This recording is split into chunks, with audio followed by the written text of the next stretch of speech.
on earth, peace, and goodwill towards men.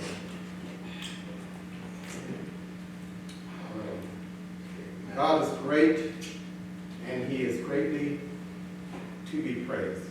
Amen? Amen. Thank God for your presence this morning as we are live streaming now back on Facebook and on YouTube. I mean, not YouTube, but Zoom. Amen. YouTube is coming. Amen? Amen. YouTube is coming. Amen.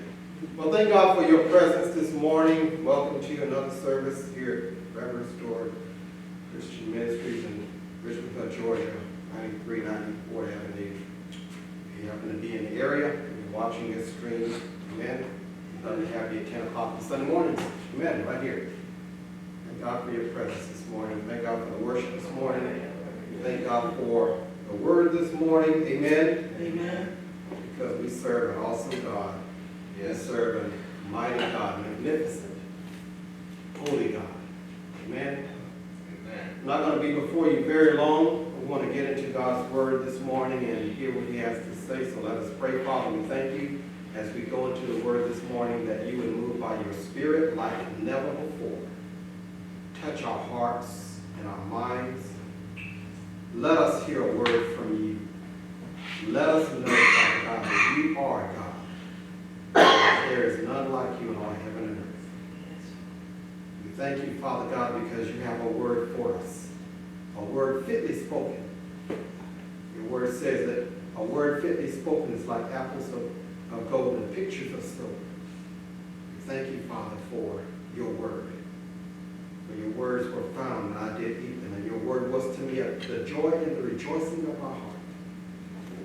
Because of your word, I live, I move, and I have my being. We thank you, Father. We thank you for all that will take place today. I yield myself, Holy Spirit, have your way, speak like only you can.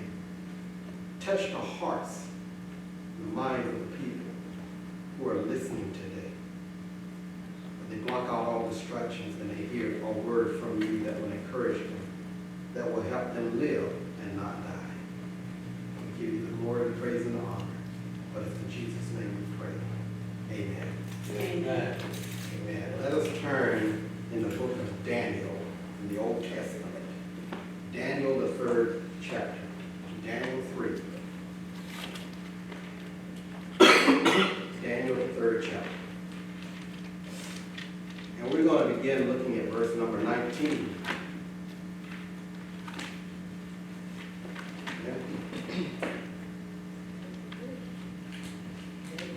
Daniel 3. We're going to begin looking at verse number 19.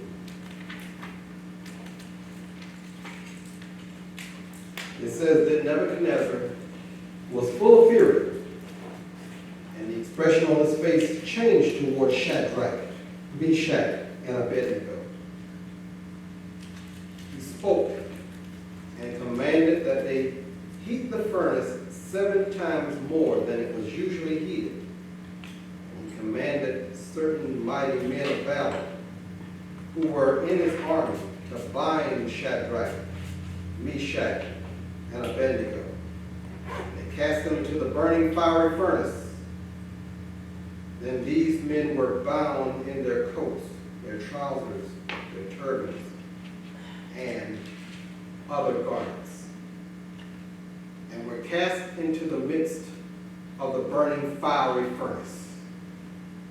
Therefore, because the king's command was urgent, and the furnace exceedingly hot,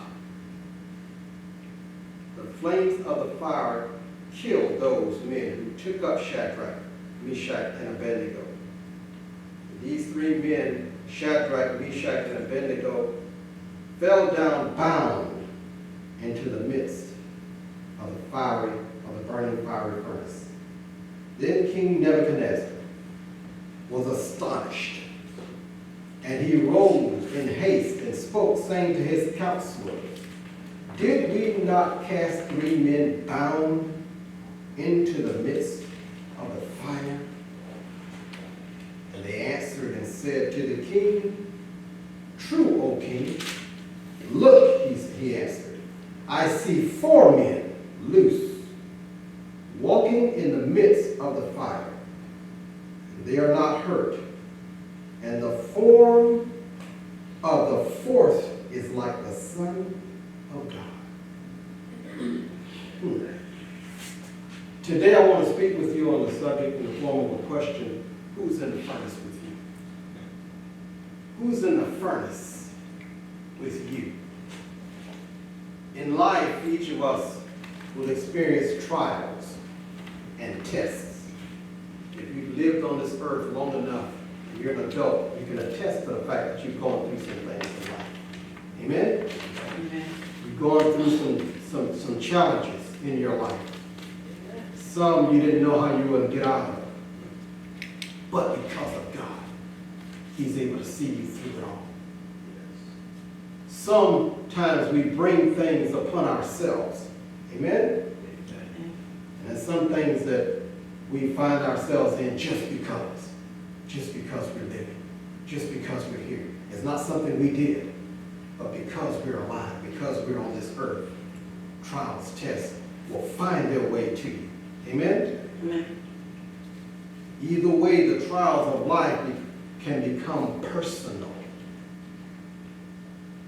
Those trials that we experience, they're personal. Think about it. What you are going through is personal with you. Whether it's an attack on your physical body, it's personal. Amen? Whether it's a financial situation, it's personal. Even if it's a domestic situation or a situation where you're dealing with another individual in a relationship, it affects you personally. Amen? The trials that we go through.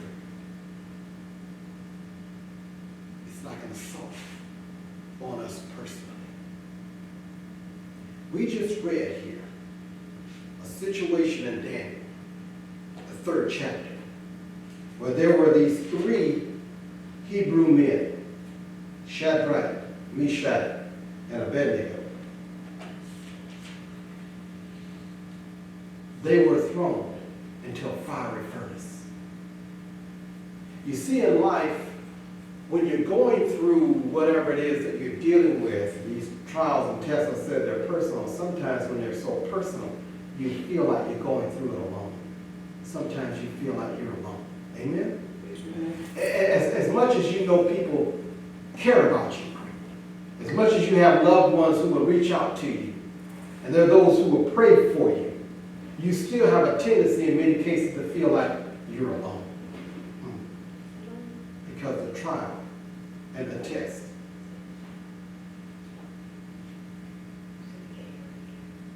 The trials and the test, the trials and the test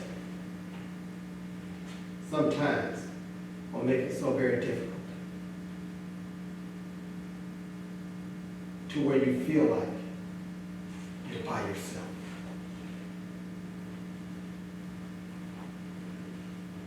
So what led them to the fire? What led Shadrach, Meshach, and Abed-Nego to the fire?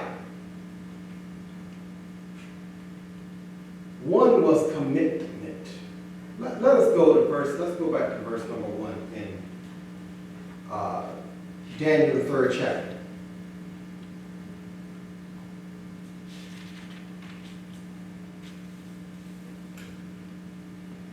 It says, Nebuchadnezzar, the king made an image of gold whose height was 60 cubits and its width 6 cubits. He set it up in the plain of Dura, in the province of Babylon.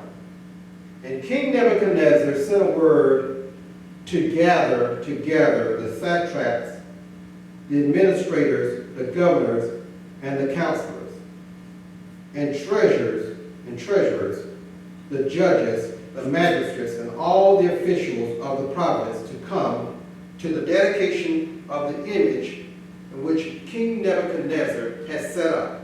So the satraps, the administrators, the governors, the counselors, the treasurers, the judges, the magistrates, and all the officials of the province gathered together for the dedication of the image of that king Nebuchadnezzar had set up. And they stood before the image that Nebuchadnezzar had set up. Then a herald cried aloud, "To you it is commanded, O peoples, nations, and languages, that at the time you hear the sound of the flute, the harp, the lyre, the psaltery, the symphony, with all kinds of music, you shall fall down and worship the golden image that King Nebuchadnezzar has set up. And whoever does not fall down and worship shall be cast immediately into the midst of the burning fiery furnace." So that at the time when all the people heard the sound of the flute, the harp, the lyre, and symphony with all kinds of music, all the people, nations, languages fell down and worshiped the golden image which King Nebuchadnezzar had set up. Therefore, at a certain time, at that time, certain Chaldeans came forward and accused the Jews. They spoke and said to King Nebuchadnezzar, "O king, live forever. You, O king, have made a decree that everyone who hears the sound of the horn, the flute, the harp, the lyre, the psaltery, and symphony with all kinds of music shall fall down and worship the golden image. And whoever does not fall down and worship shall be cast into the midst of the burning fiery furnace. There are certain Jews whom you have set over the affairs of the province of Babylon, Shadrack, Meshach, and Abed-Nego. These men, O king, have not paid due regard to you." In other words, they ignored your order. "They did not serve your gods. They do not serve your gods or worship the golden image which you have set up." Then Nebuchadnezzar, in rage and fury, gave the command to bring Shadrach, Meshach, and Abed-Nego. So they brought these men before the king. Nebuchadnezzar spoke, saying to them, "Is it true, Shadrach, Meshach, and Abed-Nego, that you do not serve my gods or worship the golden image which I have set up? Now, if you are ready at the time that you hear the sound of the horn, the flute, the harp, the lyre, and psaltery, in symphony with all kinds of music, and you fall down and worship the image which I have made, good. But if you do not worship, you shall be cast immediately into the midst of a burning fiery furnace. And who is the God who will deliver you from my hand?" In other words, he's challenging their God. He's basically saying to them, what kind of God is going to deliver you from what I'm getting ready to put you through? And that's what the enemy will try to do to you today. What's God going to do to get you out of this? The hell that you might be experiencing, the things you may be suffering. The enemy will try to put these thoughts in your mind. Now, what's God going to do? What's your prayers going to do to help you with this one? How are you going to get out of this one? So he's asking them the question. Shadrach and Meshach and Abed-Nego answered and said to the king, and this is something you need to keep in mind. "O King Nebuchadnezzar, we have no need to answer you in this. we're not even going to entertain you with an answer on that.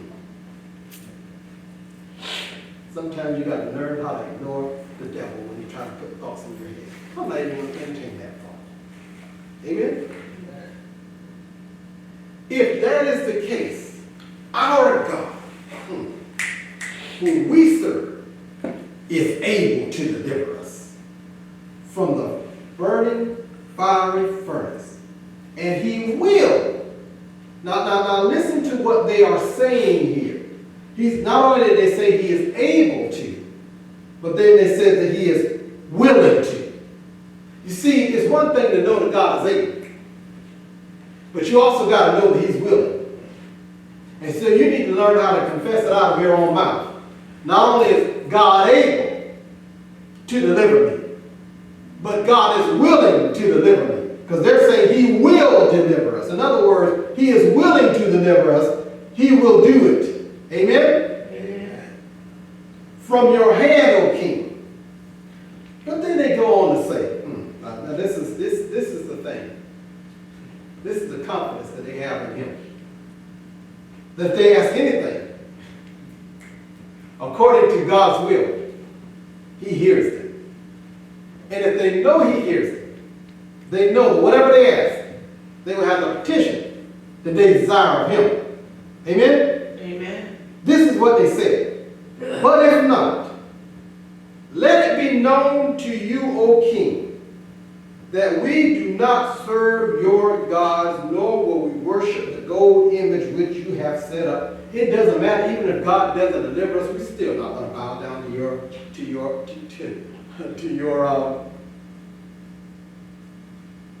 image. Even though they won't be able to, if God didn't deliver them, they're going to burn up. But they're making a declaration, even if he doesn't. We're committed. I give my life fully committed to you. Remember that song? I'm not saying that because I need y'all to sing it, but I'm saying that there's a song. I give my life fully committed to you. They give their lives fully committed. Fully committed. Fully committed. That's what we're saying here. It says what led them to the fire, first of all, was their commitment.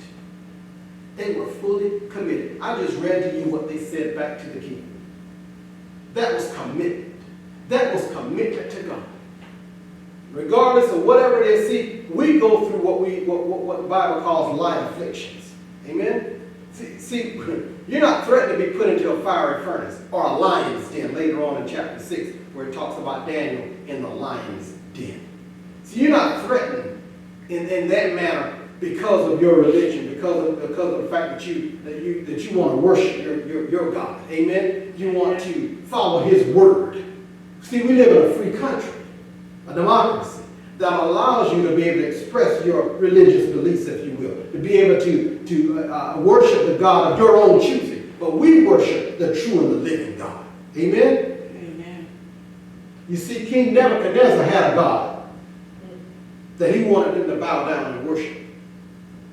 And even today, if we look at what's going on in this world, there's pressure on people to abandon their traditions, to abandon their beliefs, their values, if you will. To believe a lie over the truth. And there are those who would rather believe a lie than to believe the truth. Wide is the road that leads to destruction. And many follow it, but narrow is the path to righteousness. And very few find their way there. So you got to be committed. You got to show yourself committed. That's the first thing that led them to the fire. Is commitment. What leads you through trials what leads you to the trials of life that sometimes you go through? Your commitment to God. When you commit to him, when you're really sold out, when you begin to really get into his word and begin to be serious about studying and learning of him and worshiping him and serving him, all of a sudden, all hell breaks loose. But you've got to be totally, fully committed to him. The second thing that led them to the fire was the fact that they were not willing to compromise. They weren't going to compromise what they believed. They weren't going to compromise God's word and his promises. They were not going to compromise. And we got to be willing not to compromise for the enemy. Don't be pressured by this life to do something, by other people, to do something that you know is contrary to God's word. Just to try to save face or try to keep a friendship going. It's not worth it. You got to be willing not to compromise. The third thing is not be willing to bow your knee to the enemy. You better learn how to stand. Having done all to stand, stand therefore. Don't bow your knee. Don't give up. Don't put your head down. Lift up your heads, O ye gates, and be ye lifted up, ye everlasting doors, and the King of glory shall come in. You better lift up your head and know that the one who saved you is able and willing to deliver you. No matter what it is you're going through in life, God is able and He's willing. He's willing and He's able. The fourth thing that led them to this fiery furnace was the fact that they were willing to they made a declaration. They decreed a thing. They said something to the king that made him furious. They spoke out of their mouths their true commitment. See, out of the abundance of the heart, the mouth will speak. If it's inside of you, it's going to come out when the pressure is on. See, the pressure was on. Amen? That they knew their lives were at stake. But what came out is what was deposited on the inside of them. See, they already knew that if they prayed to God and they worshiped Him and they spent time with Him, that they were making a deposit in their spirit. So when the enemy came in and began to put the squeeze on them, what was in their heart came out of their mouths. They made a declaration. They said, they said, not only is our God able, but He's willing to deliver us. And even if He doesn't, we're still not going to bow down to your image.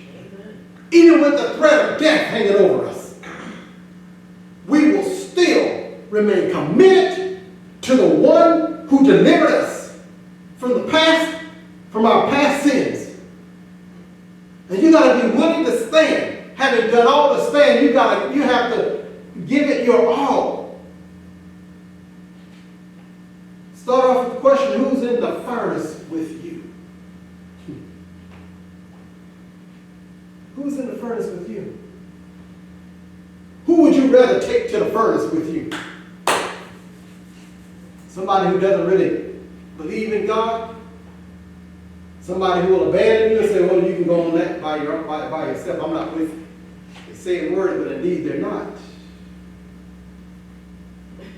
You know, people say, I'll go through the fire with you. You heard people say, oh, I'll go through the fire with you until the pressure comes on.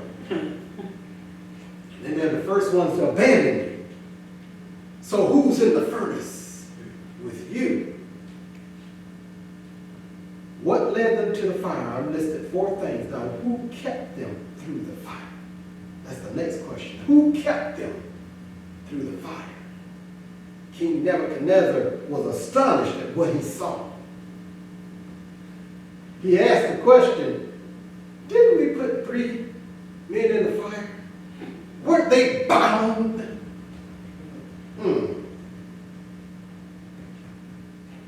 Then they said, yes, you're right. You did put 3 of them in there. He said, but I see 4 people in there. And they're loose. They're no longer bound. They're loose. And they're walking. And there's a 4th man in the fire. And the 4th man in the fire is like the Son of God. Jesus made a cameo appearance in the fire with them. So when you're going through the fiery furnace, understand this. You see, King Nebuchadnezzar saw Jesus in the fire. But guess what, saints? Jesus was with them all along. The whole time. They just didn't see him. Nebuchadnezzar didn't see him, but he was there all alone. And I say that to you because when you go through the fire, remember I said sometimes when you go through the trials and tests, you feel like you're alone because it's personal. You feel like you're by yourself, but He's with you all the time. Amen. He is always with you. God is always with you. The Lord is always with you. You have to open the eyes of your spirit. He's always there. He said, I will never leave you, nor will I forsake you. I am always with you, even to the ends of time. He's always with you. You got to rest assured. That's why they were able to say, my God is able to deliver us from this fire. And he's willing to deliver us. He will deliver us because they knew he was with them. They already made the connection. When they were praying to him all alone, they already made the connection. That's why I say so often, saints, spend time in prayer. The more time you pray, the more time you spend in God's presence, the more you will sense his presence. Amen? And you have that confidence to know that whatever you're going through, he's with you right there. He's in the midst of the trial that you're going through the fiery furnace. He will deliver you out of it. Not only is he able, a lot of people like to stop with God is able. God is able. But a lot of times they don't know if he's willing. If it's God's will. If you know God's word, then you know God's will. If you don't know God's word, you will never know his will. Amen? Amen. And you'll always be one of those people who say, well, if it be his will, well, you never know what God's will is. Some of the most religious folks say it. They try to say it in a very pious way. You never know God's will. You can never know God's will. And they like to say God's. But they try to do it in that way to make it sound like it's so spiritual. And I'll say to them, you're right. You never go out and know God's will if you don't know his word. When you know his word is his will. They knew his will. They spoke out of their mouths what was in their heart when the pressure came. And God delivered them because he was always there. That in itself should get anybody excited about going through trials and tests in their lives when they know that God was with them and God is with them. They were loose. See, the enemy tried to shackle you down in fear and trepidation, uncertainty, worry.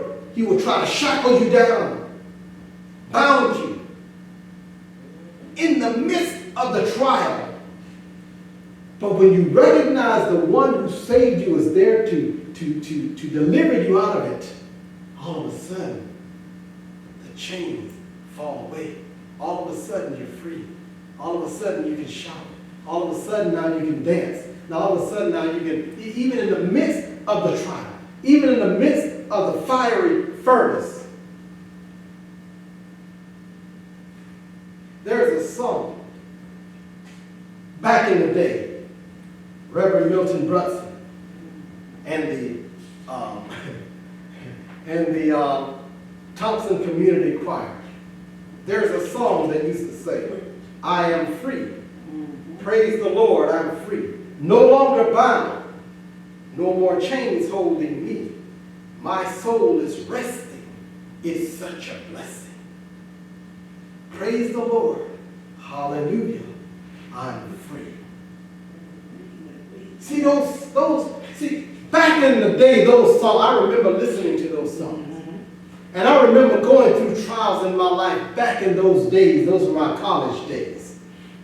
And I remember listening, because I had the cassette tapes back then. They had the cassette tapes back then. And I used to put them in my car in the cassette player. And I remember listening to those songs. And just when I'm going through, those songs did something to me. Because they reminded me of the one who's able to deliver me. You know, there were always times in college that I was able to go to a church necessarily.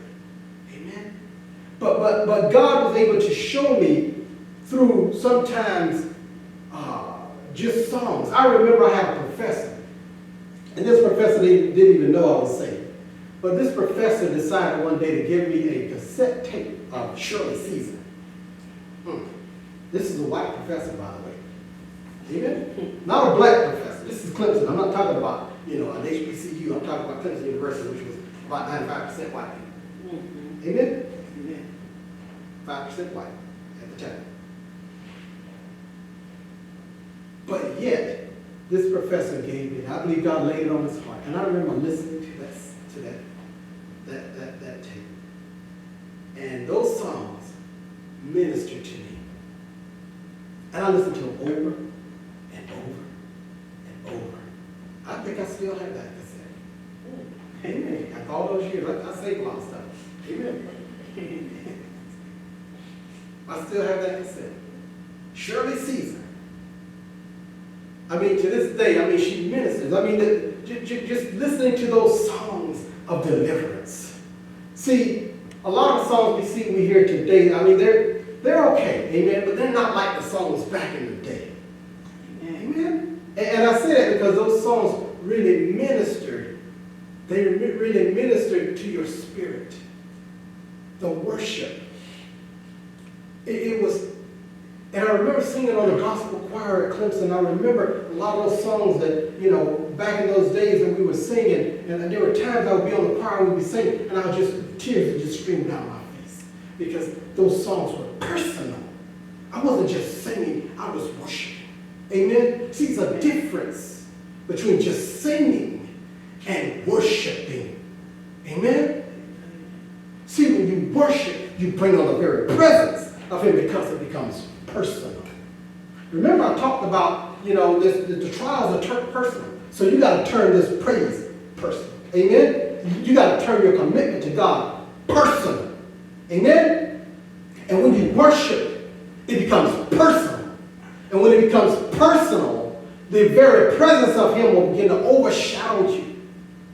And there's such a freedom, such a joy.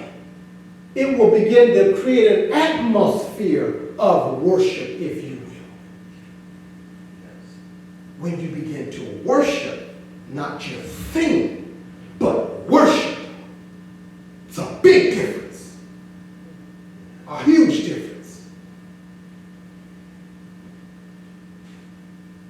Shadrack, Meshach, and Abed-Nego. I'm going to conclude.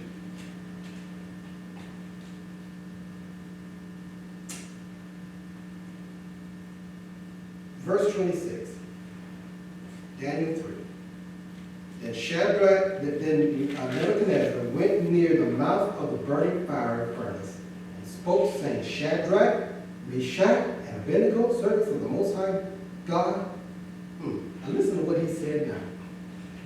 Servants of the Most High. See, he got a revelation when he saw Jesus. See, it's something about when your eyes are open to see the Lord, you have a whole new perspective. Amen? Amen. He says, servants of the Most High God. Not his little God that he wanted everybody to worship. He said the Most High God. Come out and come here. Then Shadrach, Meshach, and Abed-Nego came from the midst of the fire. Satraps and governors and administrators and governors and the king, counselors gathered together, and they saw these men whose bodies the fire had no power. They were in, and he heated this thing up 7 times hotter than it normally would be. So hot that people who put them in there, they burned up. They weren't even in the furnace. When they wouldn't put them in the furnace, they burned up. That's just how hot it was.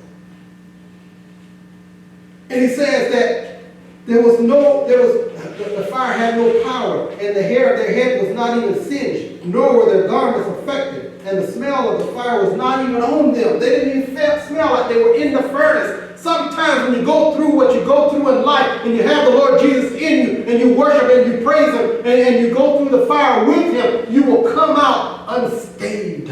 And people will look at you and say, I couldn't even tell you went through anything. Amen. Nebuchadnezzar spoke, saying, blessed be the God of Shadrach, Meshach, and Abed-Nego, who sent his angel and delivered his servants. God used Nebuchadnezzar to begin to declare what his works did. God used Nebuchadnezzar to speak to his people about the Most High God. The one who was already saying, mocking him, saying, what kind of deliverance will your God do? Now all of a sudden he's saying he's the Most High God. And now he's saying to him, he says, that his angels delivered his servants who trusted in him. He's saying this. It's not Shadrack and Meshach and Abed-Nego saying this. This is Nebuchadnezzar saying this to the people. He's preaching to the people.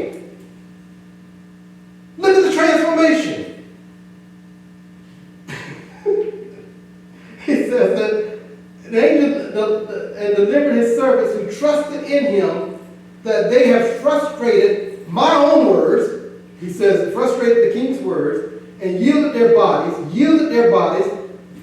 telling us today, he's also preaching us today, they yielded their bodies, you have to yield your body, amen. Amen. Present your body a living sacrifice, holy, acceptable unto God, which is your reasonable service.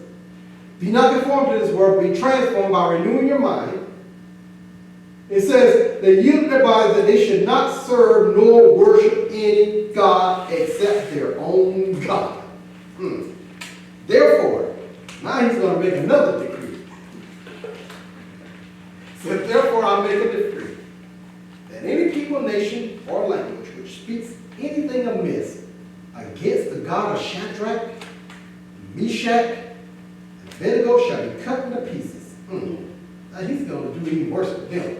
He ain't going to just put them in the fire, let the fire just burn them up. He said, I'm going to cut you into pieces if we talk about their God. And their houses shall be made into an ash heap, because there is no other God who can deliver like this. Then the king did what? He promoted Shadrach, Meshach, and Abed-Nego and the province of Babylon. They got promoted. That's the kind of God we serve. A God who can deliver you, who's able to deliver you, who's willing to deliver you. All you have to do is make a declaration. Be committed to him and his word. Don't compromise. Decree a thing and it shall be established to you. Stand. Don't bow down to the enemy. Stand. Have you done all the stand? Stand therefore. And watch God deliver you out of whatever it is you're going through. Because he says, I will never leave you, nor will I forsake you. I am always with you. Sometimes it takes going through hell and high water to see him. Amen. But you got to be willing to see him. Amen. Focus on him and not your problem. Amen. Hallelujah. For those of you who are watching this word, I pray that it's been an encouragement to you. If you don't know Jesus Christ as your Lord and Savior, I want to give you this opportunity right now to come to know him. Because he wants to deliver you. And the only way that's going to happen is that you receive the Lord Jesus Christ as your Savior. The Word of God says that if you confess with your mouth the Lord Jesus Christ and believe in your heart that God raised him from the dead, you shall be saved. For with the heart man believes to righteousness, and with the mouth confession is made unto salvation. That's Romans 10:9 and 10. Make it personal. Remember, we're talking about making it personal. You go through trials and tests in your life. You go through difficulties in your life because it's personal. You can make this relationship between you and God personal. And to do that, confess him with your mouth. Believe in your heart that God raised him from the dead. You shall be saved. Well, you might say, well, I've been attending church all my life. My family's been attending church. You know, we are a religious family. I've been water baptized as a child. Well, water baptism does not save you. Confessing God's word. Some people get all religious and say, oh, if you don't get water baptized, you're not saved. Well, that's not true. That's not true. The Word of God says that if you confess with your mouth the Lord Jesus Christ and believe in your heart that God raised him from the dead, you shall be saved. Amen? Amen. That's what saves you. And by amen. So let me pray this prayer, and I want you to pray this prayer with me. repeat after me if you don't know Jesus Christ as your Lord and Savior. Lord God, I thank you after having heard this word this morning. I believe that Jesus Christ died on the cross for me. I believe that Jesus Christ was raised again from the dead. And I believe that Jesus, his arms are extended towards me now. And I invite you, Lord Jesus, and I ask you to come into my heart and be Lord of my life. Save me from my sins, forgive me, and cleanse me from all unrighteousness, so that from this day forward I will serve you all the days of my life. I thank you for dying on the cross. I thank you for saving me and for delivering me. I honor you and I praise you. In Jesus' name, amen. If you prayed that prayer, we'd love to hear from you. You can go to our website, prayerrestore.org, and let us know that you have prayed that prayer. There is a contact us link, and you can let us know if you prayed that prayer. We'd love to hear from you. We'd love to follow up with you as well. Also, if you would like to make a donation to Forever Restored Christian Ministries, you can go to our webpage as well. There is a PayPal link on the home page there. You can make a donation as well. We thank God for your presence. We look forward to your joining with us next week, same time, on Facebook Live.